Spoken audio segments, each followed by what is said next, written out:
A thought experiment. Just imagine we had the recording of a 6-year-old Israeli girl desperately ringing the emergency services after Hamas militants had slaughtered her relatives in a car, including 3 of the children. Imagine we also had a prior recording of her 15-year-old cousin desperately pleading for help before you hear her being violently murdered by Hamas gunfire. Imagine then an Israeli ambulance sent to rescue this little girl was then blown up by Hamas militants, killing both paramedics. What would be the response? Well, I think you know what the response would be. It would be offered up as evidence of the supreme evil and barbarism of Hamas.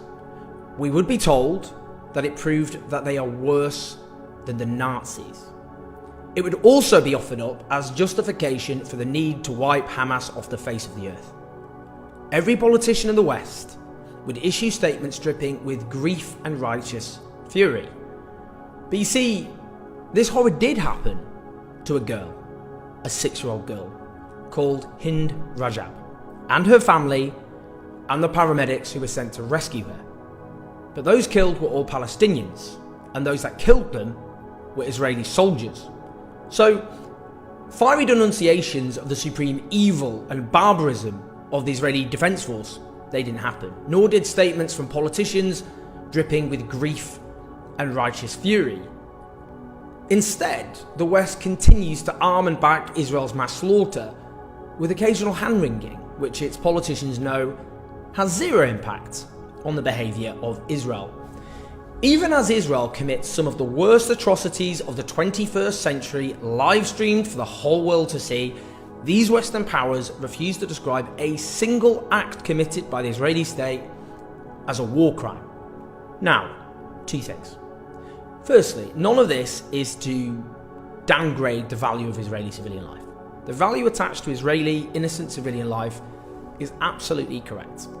It just transparently is not applied to Palestinian life. Indeed, secondly, it is nauseating that I even have to indulge in these imaginative scenarios. It becomes necessary because Palestinian life has been stripped of nearly all value. Let's just consider the media coverage of the slaughter by the Israeli state of Hind, her young cousins, her aunt, her uncle, and the courageous paramedics who went to save her. The New York Times headline: "Missing 6-year-old and rescue team found dead in Gaza," aid group says. Found dead? How? Who killed her and the rescue team? Were they all struck by lightning? Or CNN, their headline: "5-year-old Palestinian girl found dead after being trapped in car with dead relatives." Absolutely incredible, wild. No sense whatsoever there was any form of violence here. They were simply found dead. After some online uproar, CNN amended their headline to "5-year-old Palestinian girl found dead after being trapped in car under Israeli fire." Now, as the media critic Adam Johnson put it, it's been updated to vaguely, maybe sort of ascribe guilt, but it still doesn't. CNN, as a rule, can no longer just say Israel killed X until after the IDF takes credit, so we must now torture the English language to the point of parody. This is racism. It's not even subtle racism. The footage yesterday circulated of a Palestinian mother and her child lying together in the street. The mother was dead, killed by an Israeli sniper, while the child was seriously injured. Whether he survives, uncertain. Because of the snipers, Palestinians battled to rescue the child. They were under fire as they did, eventually doing so at arm's length using a wooden plank. If that footage was from October 7th, and it was an Israeli mother and child murdered and maimed by Hamas bullets, it would be treated as one of the most traumatic examples of the horrors that day. That footage would be on loop on news channels and would be used again to make the case about the sheer barbarism of Hamas and why them remaining in power was simply intolerable. There is nothing subtle about the total degradation of the value of Palestinian life. Which brings me on to Aviva Klompas. Now, you may have seen her on social media. She's a former speechwriter for Israel's mission to the United Nations, She's now a key influencer, one of the most important propagandists in Israel's digital comms war.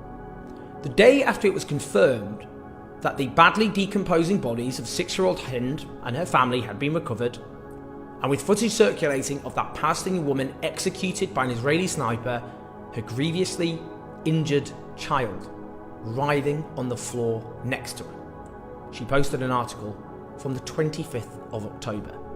Now, the article itself, I should emphasise, has lower journalistic standards than the average Reddit comment. In the tweet, she writes, "New evidence from October 7th suggests Arab women and children were among the attackers and partook in murdering Israeli civilians." Why is she posting that now then? What's the function of it? If it isn't clear, I read the article and it reads as follows. The commonly accepted version of the October 7th Hamas attack on Israel depicts a first wave of well-trained Hamas terrorists who quickly went about murdering Israeli soldiers and civilians, and was followed by a wave of irregulars from Gaza eager to share in the killings. This version depicts women and children from the Gaza Strip among the collateral victims of Israel's counterattack, which is still levelling buildings and terrorist infrastructures up and down the Strip. But a more accurate version of the massacre is beginning to emerge on social networks, suggesting Arab women and children were among the attackers and partook in murdering Israeli civilians. Well, I'm not going to mince my words here.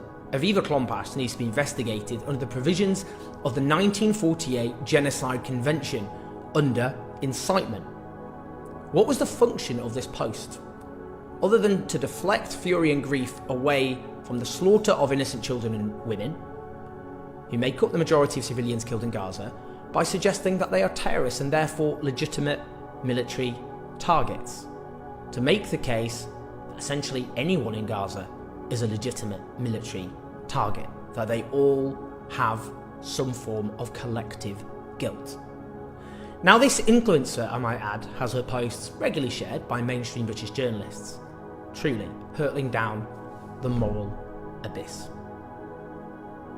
Now, in South Africa's submission to the ICJ, this horror in Gaza was described as the world's first live-streamed genocide. I think even more than that, it's the live streaming of the suicide of the West.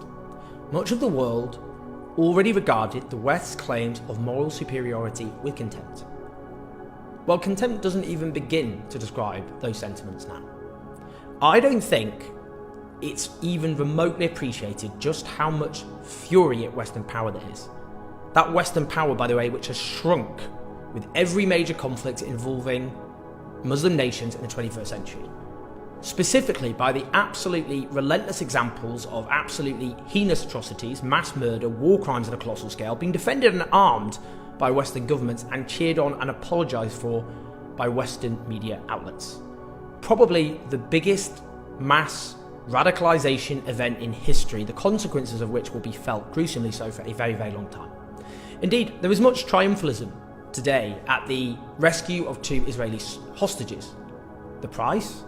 Dozens slaughtered in the aerial bombardment of Rafah, where most of Gaza's population have been driven to. Many of those slaughtered, children, babies.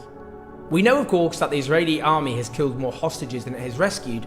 We know that a ceasefire secured the mass release of hostages. But what we see here, vividly, grimly, is how Palestinian life is valued somewhere between a housefly and a garden ant. Now, the thing is, it's extremely clear that those who defended Israel's mass slaughter know they have lost any meaningful moral high ground. They know deep down that this whole episode is now beyond depraved. So you can see them desperately lashing around, scouring the internet for anything they can, something, to claim that the real dangerous hateful extremists are those who oppose massacring little children. Well, they're running out of road with that strategy. I think deep down they kind of know that. Because they will never, ever, ever be able to claim moral high ground on anything ever again after this.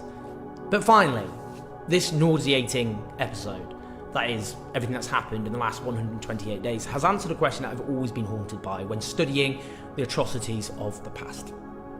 How did so many people who regarded themselves as humane, moderate, normal, become so willingly complicit in self-evident evil, either by not speaking out or by actively cheering it on? Well, I think of the badly decomposing remains of Hind and her family, and the incinerated remains of the paramedic sent to save her. And there's the answer. There's the answer. Please like and subscribe. Do share the video. Leave your comments. Keep the show on the road on patreon.com/OwenJones84. Listen to the podcast. Speak to you soon.